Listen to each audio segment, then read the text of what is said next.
ವಜಾ ಮಾಡಿದ್ರು. ಅವ್ರು ಹೇಳ್ತಾ ಇದ್ರೆ ನನ್ನ ಬಗ್ಗೆ ನನ್ನ ಷಡ್ಯಂತ್ರ ನಡೆದಿದೆ ಅನ್ನೋದು ಮಾತನಾಡಿದ್ರು. ಬೆಳವಣಿಗೆಯನ್ನ ತಾವೆಲ್ಲ ಗಮನಿಸಿದ್ದೀರಿ. ಆ ಬೆಳವಣಿಗೆಯ ಬಗ್ಗೆ ನಾನು ಮಾಧ್ಯಮದ ಜೊತೆಗೆ ಈ ಸಂದರ್ಭದಲ್ಲಿ ಚರ್ಚಿಸೋದಕ್ಕೆ ಇಲ್ಲ, ಹೈಕಮಾಂಡ್ ಏನು ಹೇಳಿಲ್ಲ. ಅಲ್ಲ, ಅದು ನಾವು ನಮ್ಮ ಸಭೆ ಇರ್ತಾವ, ಪಕ್ಷದ ವೇದಿಕೆಗಳಿರ್ತಾವ, ಅದರಲ್ಲಿ ಗೊತ್ತಾಗುತ್ತೆ. ನಾನು ಆ ವಿಚಾರವಾಗಿ ಯಾವುದೂ ಮಾಧ್ಯಮದ ಜೊತೆಗೆ ಚರ್ಚೆ ಮಾಡೋದಿಲ್ಲ. ನೋಡಿ, ರಾಜನ್ ಅವರ ಹೇಳಿಕೆ ವಿಚಾರ, ಅದ್ರ ಬಗ್ಗೆ ನಮ್ಮ ಪಕ್ಷ ಅಂತಿಮವಾಗಿರ್ತಕ್ಕಂಥ ನಿರ್ಣಯವನ್ನ ತೆಗೆದುಕೊಂಡಿದೆ.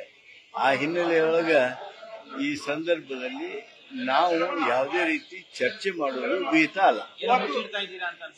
ಏನು ಮುಚ್ಚಿಡ್ತಾ ಇಲ್ಲ. ನಾನು ನಿಮಗೆ ನಮ್ಮ ಪಕ್ಷದ ಶಿಸ್ತಿನ ಬಗ್ಗೆ, ನಮಗಿರುವ ಲಕ್ಷ್ಮಣ ರೇಖೆ, ಎಲ್ಲಾ ಪಕ್ಷದವ್ರಿಗೂ ಇರ್ತದೆ ಲಕ್ಷ್ಮಣ ರೇಖೆ, ಆ ಲಕ್ಷ್ಮಣ ರೇಖೆ ಬಗ್ಗೆ ಹೇಳ್ತೀನಿ.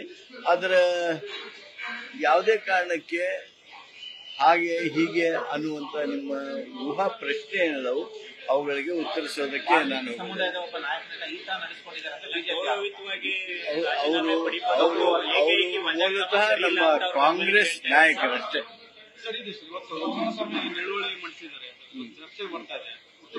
ಬರ್ತದೆ ಅವರು ಚರ್ಚೆಗೆ. ನಾವು ಅಲ್ಲೇ ಅಸೆಂಬ್ಲಿ ಒಳಗೆ ಉತ್ತರ ಕೊಡ್ತೀವಿ. ಅಲ್ಲ, ಯಾವ ಊಹಾಪೋಹ ಅವುಗಳಿಗೆ ಉತ್ತರ ಸರಿಯಾದದ್ದಲ್ಲ. ನಿಮ್ಮ ಪ್ರಶ್ನೆನೂ ಸರಿಯಲ್ಲ. ಮುಖ್ಯಮಂತ್ರಿಗಳು ಬಂದ್ರೆ ಏನ್ ಮಾಡ್ತಾರೆ ನೋಡೋಣ ಅಂತ ನಾವು ನೀವು ಕೂಡ ಇರ್ತೇವೆ. ನ್ಯೂಸ್ ಫಸ್ಟ್, ನಿರ್ಭೀತಿಯಿಂದ ನಿಮ್ಮ ಪರವಾಗಿ.